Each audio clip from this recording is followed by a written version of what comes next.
Good afternoon, dear students. In this class, let us study new unit, that is organization of data. You all know the meaning of data. Data is nothing but the collection of the raw facts.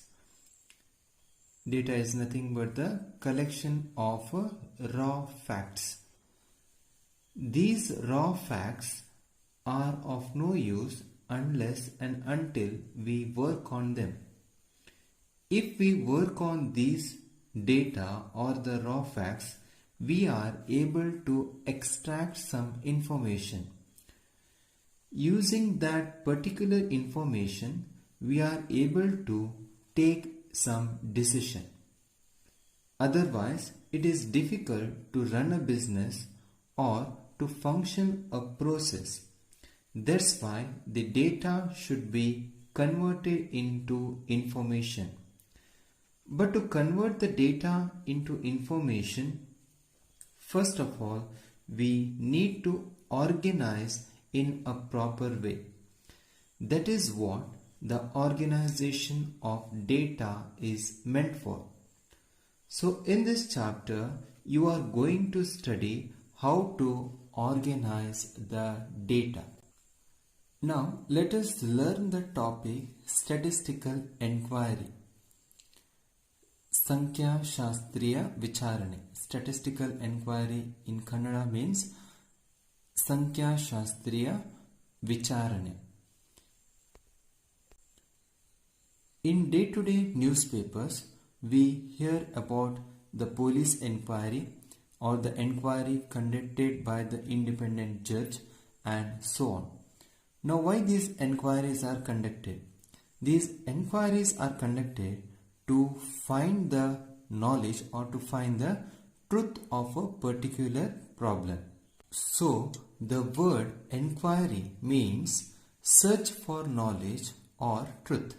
An enquiry means search for knowledge or the search for a truth. Therefore, a statistical enquiry means a search for knowledge or truth through statistical methods. Statistical enquiry means a search for knowledge or truth through statistical methods. For example, study of population of India or the study of wage structure of factory workers, etc. So, a statistical enquiry means a search for knowledge or truth through statistical methods.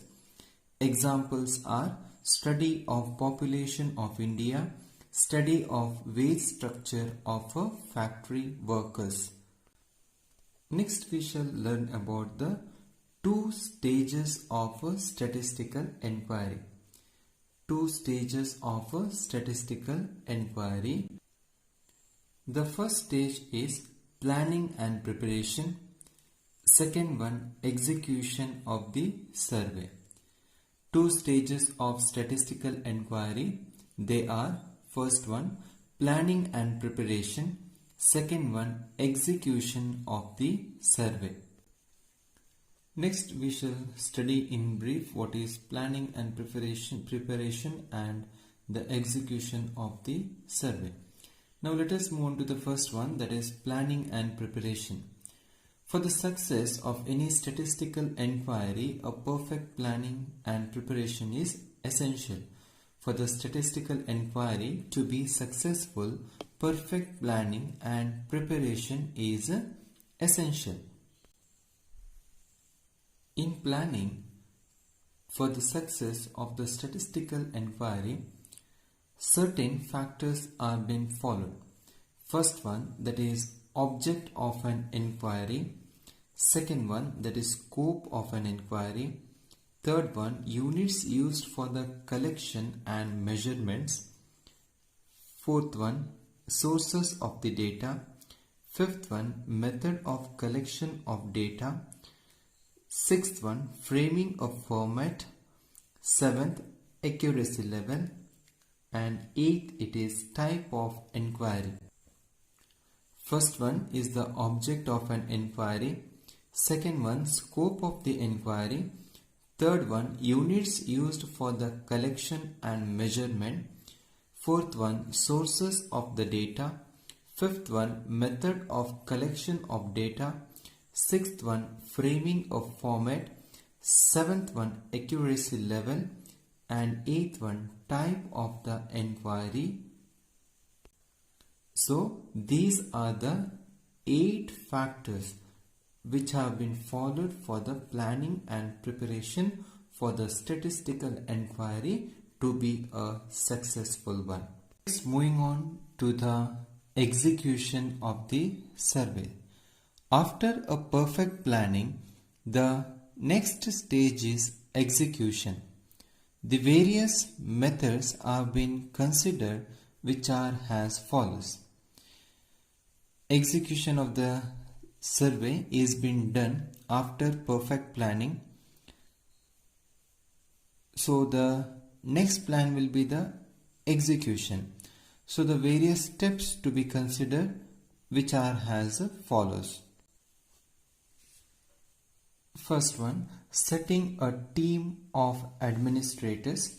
Second one, designing of questionnaire. Third one, selection and training of enumerators. Fourth one, field work by enumerators and supervision. Fifth one, follow-up work in the case of non-response. Sixth one, analysis of collected data. And seventh one, preparation of the final report. First one is setting a team of administrators. Second one is the designing of the questionnaire. Third one, selection and training of enumerators. Fourth one, field work by enumerators and supervision. Fifth one, follow-up work in the case of non-response. Sixth one, analysis of collected data. And seventh one is the preparation of the final report. Next, we shall move on the collection of data. The first step of statistical inquiry is to collect facts and figures relating to a particular survey, whether the inquiry is of business, economics, or social science. The first step of the statistical inquiry is collection of the data, or nothing but the collecting the facts and figures relating to a particular survey, whether the survey may be of business, related to economics, or it may be related to social science. Next, we shall learn the meaning of the two terms. That is, first one is the investigator. The investigator is the person who conducts the statistical inquiry. The person who conducts the statistical inquiry is known as the investigator, and the person who collects the information for the investigator is the enumerator. The person who conducts the statistical inquiry is known as the investigator, and the person who collects the information for the investigator, the person who collects the information for the investigator is known as the enumerator. Therefore, the collection of data is nothing but the process of enumeration together with the proper recording of the results. So the collection of data is the process of enumeration together with the proper recording of two types of data in statistical inquiry. First one, primary data, and second one, secondary data.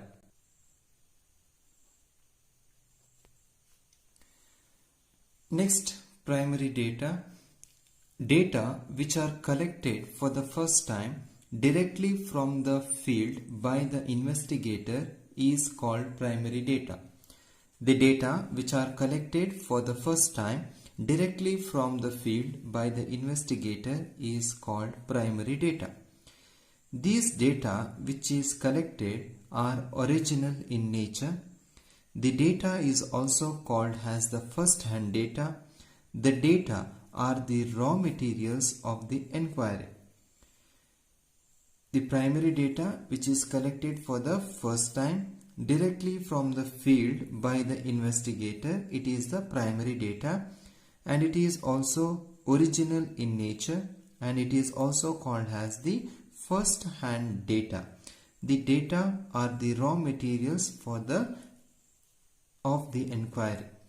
For example, if an individual or an office collects the data to study a particular problem directly from the field, it will be the primary data. If an individual or an office collects the data to study a particular problem directly from the field, it will be a primary data. Next, we move on to the methods of collection of primary data. For the collection of primary data, the investigator may choose any of the following methods depending upon the object of an inquiry. The investigator, to collect the primary data, may choose these methods. So the first method is direct personal observation. The first method chosen may be the direct personal observation. Second one, indirect oral interview. Third one, information through agencies. Fourth one, mailed questionnaire. Fifth one, schedules sent through enumerator. First one, direct personal observation. Second one, indirect oral interview. Third one, information through agencies. Fourth one, mailed questionnaire. Fifth one, schedules sent through the enumerator. Schedules sent through enumerator. In briefly, let us study the methods of collection of the primary data. The first one is direct personal observation. In this direct personal observation, here the investigator extracts the required information by the person observation of the units. Here the investigator extracts the required information directly with the person observation of the units. The investigator must be the keen observer. Here the investigator must be the keen observer who cross-examines the informants and records the necessary information. He cross-examines the informant and records the necessary information. This method is less costly when the field of inquiry is very small. This is less costly when the field of inquiry is very small. This method is adopted in the following cases, that is where there is a greater accuracy needed, where the field of inquiry is not large, where the confidential data are to be collected, and where the sufficient time is available. So this method is adopted where a greater accuracy level is needed, where the field of inquiry is not so large, that means very small field of inquiry is there, and the confidential data is to be collected. Without the help of the enumerator, the investigator can collect the data directly from the person wherever the data should be kept confidential, and the sufficient time is available. If the sufficient time is available, then the investigator can adopt these following cases. Next, we shall move on to the merits. First one, true and reliable data can be collected. Second one, in this method, degree of accuracy can be high. Third one, uniformity and homogeneity can be maintained.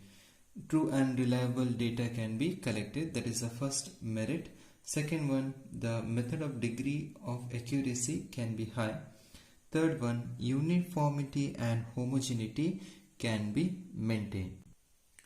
Demerits. First one, where the area is large, this method is not suitable. Where there is a large area, this method cannot be applied. This method is expensive and time consuming. For an investigator, this method may be expensive and it is a time consuming. And untrained investigator, if the investigator is not trained, then he is unable to get the good result. So these are the three demerits of a direct personal observation. Next method, that is indirect oral interview. In this indirect oral interview is being done if the informant is not ready to give the information. When the investigator approaches the informant, if he is not ready to give the information, then the method of indirect oral interview can be followed. In this method, the investigator approaches the witness or third parties. In this, investigator approaches the witness or third parties who are in touch with the informant. The persons who are supposed to have knowledge about the problem under investigation are interrogated and the desired information is collected. This method is more suitable where the area to be studied is small. It is used when direct information cannot be obtained. This method is used when the direct information is not obtained and when the informant is not ready to give the information. So the investigator goes for this, approaches the witness or the third parties who are in touch of the informants to collect the information. Next we will see the merits of indirect oral interview. Merits of indirect oral interview.